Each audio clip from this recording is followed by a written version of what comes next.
Pemirsa, pelaksanaan pilkada di Nunukan, Kalimantan Utara tercoreng dengan dugaan praktek politik uang.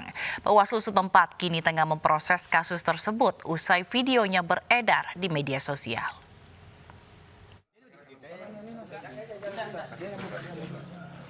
Inilah video dugaan praktik politik uang yang terjadi di Nunukan, Kalimantan Utara yang viral di media sosial. Seorang pria dipergoki warga usai membagikan uang di Kecamatan Sebatik Utara. Pria ini diduga merupakan tim ses dari salah satu pasangan calon.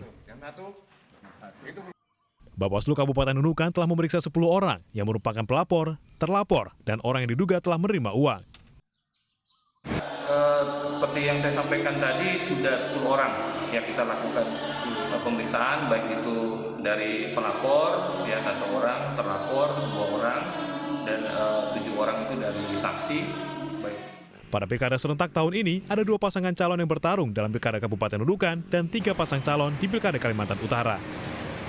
Dari Nunukan, Kalimantan Utara, Usman Codang, iNews melaporkan. Surat suara pemilihan Kepala Daerah Serentak 2020 tiba di kantor Komisi Pemilihan Umum Kota Surakarta, Jawa Tengah Minggu siang. Surat suara dikirim dengan pengawalan ketat oleh pihak kepolisian.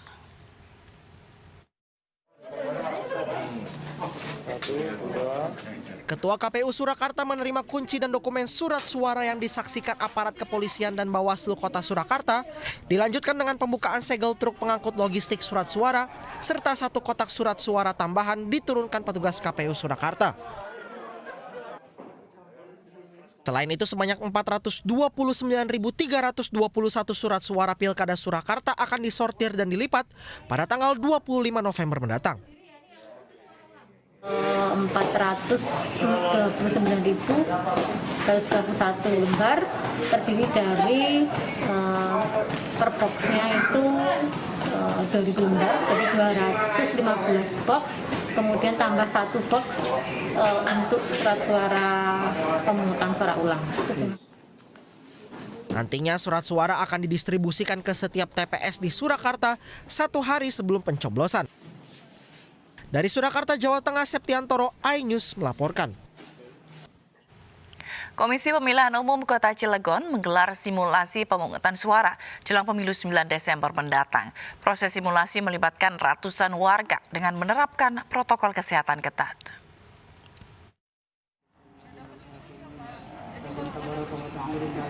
KPU Kota Cilegon menggelar simulasi pemungutan suara di tengah pandemi kali ini. Dalam simulasi, panitia mengatur para pemilih agar tidak berkerumun di TPS, pengecekan suhu tubuh, pemberian sarung tangan plastik, serta disediakannya bilik khusus bagi warga yang bersuhu tubuh di atas 37 derajat Celcius. Udah istilahnya dari pas masuk juga udah disuruh cuci tangan, cek suhunya, emang keluar juga sama aja pakai sarung tangan, juga emang udah bagus sih. KPU juga melibatkan 372 orang yang dibagi dalam 3 gelombang. Simulasi ini ditekankan karena pelaksanaan pemilu tahun ini dilakukan di tengah pandemi COVID-19.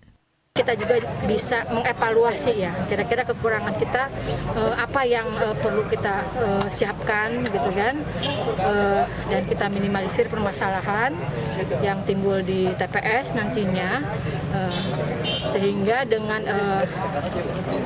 kegiatan ini bisa memberikan rasa aman dan nyaman bagi pemilih untuk datang ke TPS dengan menerapkan protokol pencegahan COVID-19. Pilkada Kota Cilegon diikuti 4 pasangan calon wali kota dan wakil wali kota dengan 297.045 pemilih tetap.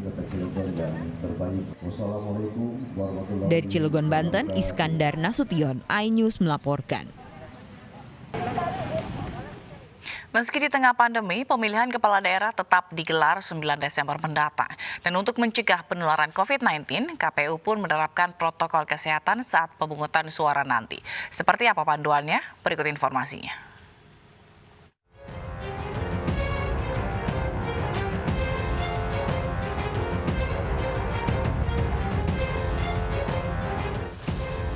Di tempat pemungutan suara, petugas membatasi maksimal 500 orang. Petugas TPS harus memastikan tidak ada kerumunan. Setiap orang yang masuk TPS juga wajib periksa suhu tubuh. Pemilih bersuhu tubuh 37,3 derajat Celcius harus didampingi saat mencoblos. Saksi dan pengawas bersuhu 37,3 derajat Celcius dilarang masuk TPS dan harus diganti. Pemilih juga wajib menggunakan masker saat ke TPS.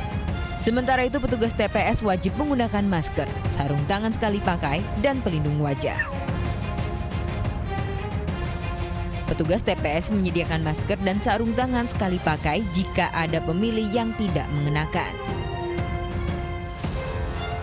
Pemilih mencoblos surat suara dengan paku yang disediakan. Petugas TPS wajib menyemprotkan paku dengan disinfektan secara berkala. Usai mencoblos, pemilih tidak celupkan jari ke tinta. KPU mengganti tinta dengan tinta semprot atau tetes.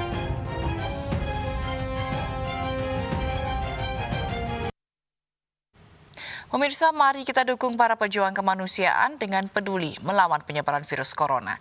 Bantuan bisa disalurkan melalui rekening yang tertera di layar televisi Anda.